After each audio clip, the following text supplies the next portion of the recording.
आप एक शब्द बोलते रहे लगातार, मैं उसको कई बार मैंने दोहराया भी है अपनी बातचीत में। आप कहते हैं कि हम इतना लंबा समय तक हम लोग पिटे हैं, हम लोगों को दबाया गया, हमारा शोषण हुआ, सब कुछ हुआ, लेकिन आज भी हिंदू को शत्रुबोध नहीं है, जो शब्द का आप इस्तेमाल करते हैं। और सत्ताओं में तो बैठे हुए लोग जो है, मेरा ख्याल है कि शायद उस तरीके से सोचते ही नहीं है। वो समझते हैं कि अगर वो ये कहते हैं कि कोई सच बात मत बोलो, वो नाराज हो जाएंगे। तो मैं ये समझ नहीं पा रहा कि अगर आज ये स्थिति है तो औरंगजेब और अब्दाली के जमाने क्या स्थिति होगी भाई। तो औरंगजेब अब्दाली के जमाने तो फिर भी मैं जी जी जी। मैं आपकी बात से ये सहमत नहीं हूं कि आप सोच रहे हैं कि मैंने कहा है कि हम 1000 साल से 14 साल से इनसे पिटते आए हैं। यही तो मेरा रोना है कि हम कभी नहीं पिटे। ये झूठ प्रचारित किया गया है दिल्ली सल्तनत और मुगल सल्तनत का। ये 400 किलोमीटर की गुंडों की गुंडाशाहियां थी। उदाहरण देता हूं, दिल्ली सल्तनत, मोहम्मद बिन तुगलक, अभी गूगल कर सकते हैं तो गूगल कर लीजिए मैप, तुगलक डायनेस्टी का रेन का गूगल करिए मैप और दिखाइए दर्शकों को।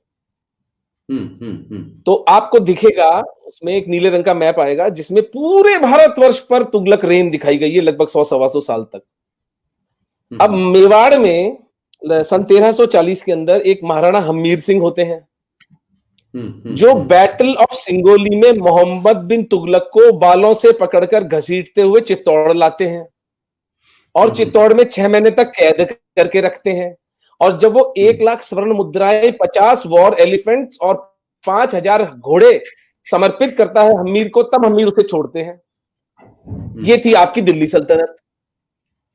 हमीर का नाम किसी ने नहीं सुना। गूगल के मैप में आपको मेवाड़ कहीं दिखाई नहीं देगा। नमस्ते ललित भाई। नमस्कार सर। ललित भाई, बहुत बहुत शुक्रिया। कैसे हैं? मुझे माफ कीजिएगा, मुझे कनेक्ट होने में टाइम लग गया। अभी आपकी तरफ से ललित भाई, इस माफ तो हम करते नहीं है। नहीं, माफ तो हम करते नहीं है, क्षमा कर सकते हैं। नहीं, मैं तो कह रहा हूं कि इस देश में सत्ताओं और व्यवस्थाओं को ललित अंबरदार, ये वो चेहरा है जिस चेहरे को 20-25 साल से दिल्ली में देख रहा हूं। ये 25 साल पहले भी इतने स्मार्ट थे और आज भी इतने स्मार्ट हैं। और बात यह है कि इससे देश को क्षमा इसलिए मांगनी चाहिए कि ये तो हम लोग बातचीत कर रहे हैं कि पाकिस्तान के हिंदू कैसे लौट के आए और क्या किया। ललित भाई, ये डॉक्टर ओमेन जी हैं, जयपुर के हैं और एक बड़ी अच्छी संस्था चलाते हैं और बड़े रिनाउंड डॉक्टर हैं। और पाकिस्तान से खासतौर से जो हिंदू आ रहे हैं, उनका एक बड़ा बीड़ा इन्होंने उठाया है कि पिछले कई साल से जो हिंदू यहाँ आए हैं, उनको यहाँ की ब्यूरोक्रेसी के बारे में नहीं पता। ये तमाम सारे उनके एक एक कागजों को बनवाते हैं। डीएम, एसएसपी, एसडीएम, थानेदार के पास जाते हैं। सारे कुल मिला के कोई 10,000 लोगों के अब तक कागज बनवा चुके हैं और उनको कागज दे चुके हैं ताकि भारत में कोई गड़बड़ ना कर सके। तो आज बेसिकली उमेश जी को मेरा मेन मकसद था लाने का, क्योंकि जम्मू कश्मीर भारत का अभिन्न अंग है। जम्मू कश्मीर आजाद तथाकथित भारत का एक हिस्सा है, जमहूरियत का हिस्सा है। लेकिन उसी जम्मू कश्मीर में आपके साथ भी वही जारहाना, वही ब्रूटलिटी हुई जो आज पाकिस्तान के हिंदुओं के साथ लगातार पिछले 70 साल से चल रही है। तो मैंने इसलिए आपको और खासतौर से इसमें दावत दी कि आज 19 जनवरी है और आज हम पिछले 30 साल से देख रहे हैं कि आप सब लोग या तो जंतर मंतर पे या दिल्ली के कहीं ना कहीं किसी हिस्से में आप इकट्ठे होते हैं, उसे ब्लैक डे मनाते हैं, उसे जेनोसाइड डे मनाते हैं। तो मैं ओबेन जी से पूछ रहा था कि देखिए, पाकिस्तान से आने वाले हिंदुओं की चिंता कम से कम डॉक्टर ओमेन जी हैं या जय आहूजा जो इनके साथी हैं, ये सब अपने खर्चे से करते हैं। ये सरकारों पे कहीं निर्भर नहीं है। इन्होंने सरकार से कोई आज तक शिकायत नहीं, 10 पैसे सरकार से नहीं लिए। और ये बड़े प्रोफेशनल लोग हैं। ऐसा नहीं है क्या कहते कि इनके पास कोई काम नहीं था तो एनजीओ खोल ली और बैठ गए। लेकिन ललित भाई, आप इसी भारत में, इसी लोकतंत्र में, इसी संविधान में, इसी कोर्ट के बाद भी आप आज तक पूरा कश्मीरी हिंदू दर दर भटक रहा है। अपने बल पे वो बेंगलोर में असेंबल हो गया, कहीं और चला गया, विदेश में चला गया। तो मेरा कहना यह था कि 19 जनवरी 1990 हमें कश्मीर से इस्लामिस्ट फोर्सेस, कुरानिक सिविलाइजेशन के मानने वाले लोगों ने आजाद भारत में औरंगजेब से भी बदतर हमारे साथ सलूक किया हिंदुओं के साथ। तो ये दो ऐसी घटनाएं हैं जो 19 तारीख को हमें एक मौका देती हैं कि कश्मीर को हम कह रहे हैं पाकिस्तान की चिंता है, सीए आ रहा है उसके लिए, तमाम सारी चीजें हो रही हैं, लेकिन 31 साल से कश्मीर में ससम्मान के साथ भारत की पहचान को जिंदा रखने वाला जम्मू कश्मीर में वो कश्मीरी हिंदू पंडित, वो डोगरा, वो सिख अभी तक हिंदुस्तान की गलियों में घूम रहा है। ललित अंबरदार जैसे लोग दिल्ली के अंदर सेमिनारों में घुस जाते हैं, चिल्लाते हैं, सड़कों पे जाते हैं, टेलीविजन पे जाते हैं और अपनी जिंदगी जीने के लिए जो मूलभूत सुविधाएं उसके लिए ये स्ट्रगल कर रहे हैं। और ये अपने जमाने के बहुत जबरदस्त, मैं समझता हूं, मॉडल रहे हैं। बहुत मॉडलिंग इन्होंने की है, फिल्मों में भी काम किया है, लेकिन आज जो स्थिति है उसमें ये अपनी जिंदगी को कैसे करके चलाएं, ये इस स्ट्रगल में है। लेकिन इतना बड़ा समाज, इतनी बड़ी समस्या देश में मैनिफेस्टो में आ रहा है, तमाम कुछ हो रहा है, लेकिन इसके लिए ना सुप्रीम कोर्ट बोलती है ना समाज बोलता है। इसलिए मैंने आज ललित अंबरदार जी को कहा कि आप रहिए। और अभी थोड़ी देर पहले वो फिल्म हमने दिखाई थी, पीपल विदाउट नेशन, जो अजय जय आहूजा साहब हैं और हमारे एक दोस्त हैं अमोल, उन्होंने वहां पॉल उन्होंने बनाई है। तो 1-1.5 घंटे की उसी डॉक्यूमेंट्री के बाद हमने कहा ये चर्चा रखेंगे। तो मैं ललित अंबरदार जी आपको इसलिए इसमें शामिल करना चाहता हूं कि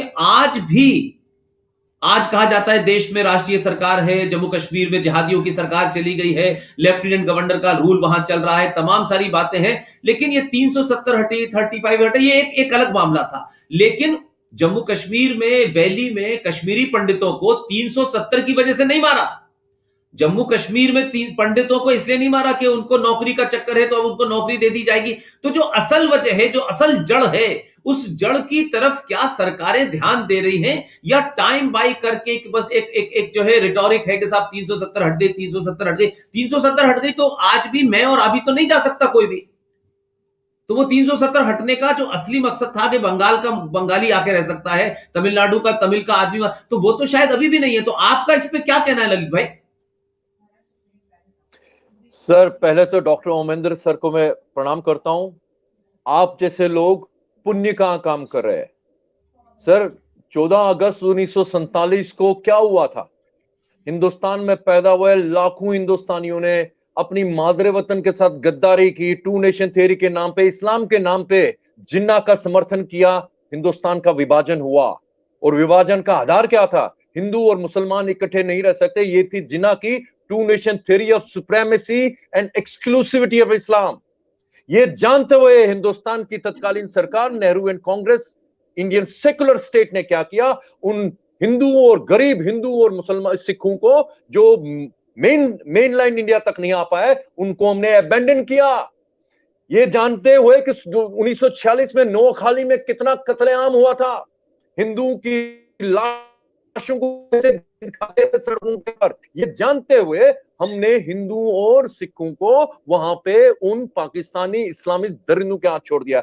हम उनको वापस लाने की कोशिश करेंगे। पहली बार नरेंद्र मोदी की सरकार ने सीए के लाके जो उनको, उन हिंदुओं को जिनका इस मातृभूमि के ऊपर उतना ही अधिकार है जितना आपको और मेरा और बाकी 130 करोड़ हिंदुस्तानियों का है। और सर, मैं तो उनको सैल्यूट करता हूं।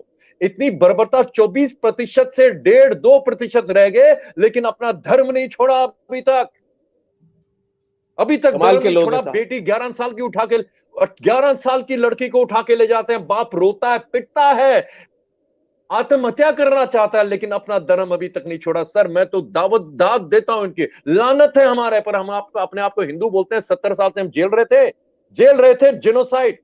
सर, 1000 साल का जेनोसाइड हिंदुओं का जेनोसाइड है। 15 अगस्त 1947 को सोचा था टूटा फूटा हिंदुस्तान मिला तो हिंदू को आजादी मिलेगी, नहीं मिली। वहां हिंदू और सिखों को वहां पे बर्बाद कर दिया पाकिस्तान के अंदर, और यहां पे कश्मीर के अंदर जिन्होंने 700 साल जेनोसाइड सहा। हमने गजनवी को हराया था। कश्मीरी हिंदू ने, गजनवी ने एक हिमाकत की थी कश्मीर के ऊपर। जब 100% हिंदू प्रांत था, तब वहां पे मोहम्मद गजनवी ने 2 बार कोशिश की कश्मीर को कब्जा करने की। हम हिंदू ने उसको वहां से भगाया, मार भगाया। तीसरी बार आने की हिम्मत नहीं की। तब से वो हर जुम्मे के जुम्मे सोमनाथ आता रहा, लूटता गया, बर्बादी करता गया।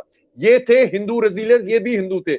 लेकिन दुर्भाग्य से जैसी व्यवस्था पूरे हिंदू समाज में उस वक्त थी, उस वजह से भगोड़िए बाहर से आके इस्लामिस्ट जाके उन्होंने राजकीय इंट्रिग्स का फायदा उठा के अंदर में जो तहल महल मची हुई थी राज परिवारों के अंदर, उन्होंने कश्मीर के ऊपर कब्जा कर लिया और हमारा जेनोसाइड नरसंहार 700 साल से चल रहा है। 700 साल पहले 100% हिंदू पॉपुलेशन, आज की तारीख में वहां पे कभी कोई नाम का नहीं हिंदू बचा वहां पे। और फाइनल असॉल्ट तो आ गया 19 जनवरी 1990। 30 साल